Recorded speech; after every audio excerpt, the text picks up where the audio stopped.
paying attention, especially as a thin locker, to that area of your lock is really going to help you so much in facilitating lock growth.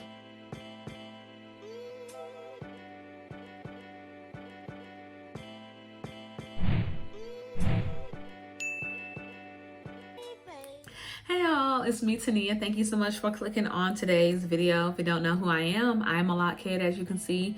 I'm also a therapist and I'm a child of God. I'm a Christ follower. A lot of the content on this channel revolves around those three topics. And today we're going to be talking about locks. I'm actually following up from my video last week where I was talking about lock growth specific to scalp care. If you have not checked out that video, check it out. I think it's very valuable.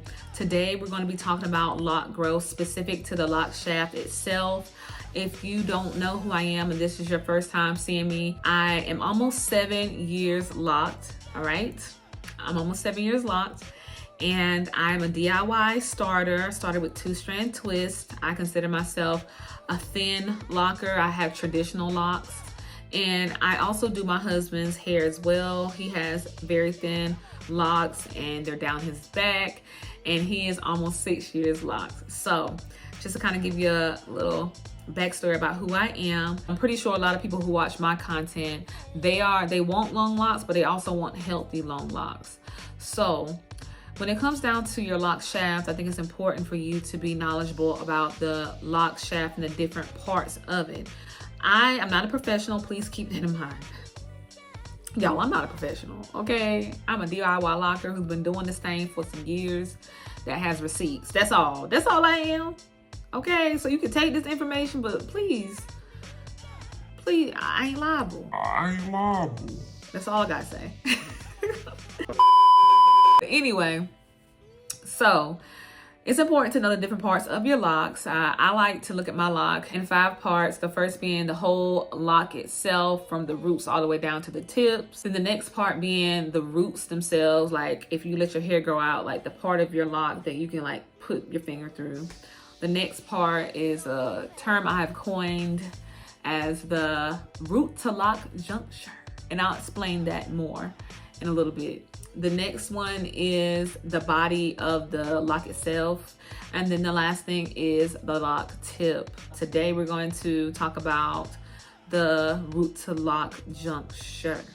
Now, if you hear this term anywhere else, you know they got it from here, because I've been talking about this for a while, for some years. I believe the most important part of your lock is the juncture where your loose hair meets your the lock shaft part of your hair. From this point to this point is you know, that's loose hair. This, generally speaking, is the weakest part. This part right here, where it meets the lock shaft, in my opinion, in my experience, is the weakest part of the lock in general, because essentially the root to lock juncture is the point where the loose natural hair meets the lock shaft. This is more applicable to people who have a little bit older locks, not necessarily for people who have baby locks. It's more so people who are kind of really into that budding stage, and they can actually clearly see where the roots, the loose natural hair, is different from the lock shaft itself. Okay, so everybody has that point where the people who have older locks, they have that point where the loose hair meets the lock shaft, like the part of the shaft that has like meshed upon itself. But interlockers, we can see ours more clearly because we are intentionally creating a knot with that new growth. I think it's more evident in thinner lockers than it is thicker lockers. And that's why a lot of people who have thin locks gravitate towards my channel, because a lot of people don't really explain it the way I do, at least from what I've seen. So when you have that root to lock juncture, it's important to be intentional with looking at that part of your lock, because it is a vulnerable part of your lock. Now, your whole lock, honestly, can be considered vulnerable, but it is a vulnerable part that if you are not intentional with how you handle your hair mechanically, like how you manage your hair, and you're not intentional with washing your hair thoroughly, it can be a weak spot, and it can be a fast track to breakage. All right, the root to lock juncture is a knot that can draw buildup. Buildup, if it's not handled and cleaned out, can calcify and leave to breakage. You have to be intentional with paying attention to your locks, specifically at that area, to make sure that you are not doing anything that is putting that part of your lock in danger, thereby putting your locks in risk of breakage. If your hair is breaking off, then it's not going to grow out. You understand what I'm saying? If your hair is breaking off in any part of the shaft, but specifically at that part, the root to lock juncture, you're breaking it off at the quick, and it's a done deal, okay? So that would be my main point in this video. I could go on and talk about the lock shaft, and if you want me to, I can, the other parts of the lock shaft. But I think if you get nothing else, paying attention, especially as a thin locker, to that area of your lock is really going to help you so much in facilitating lock growth, because it's better to be proactive than reactive.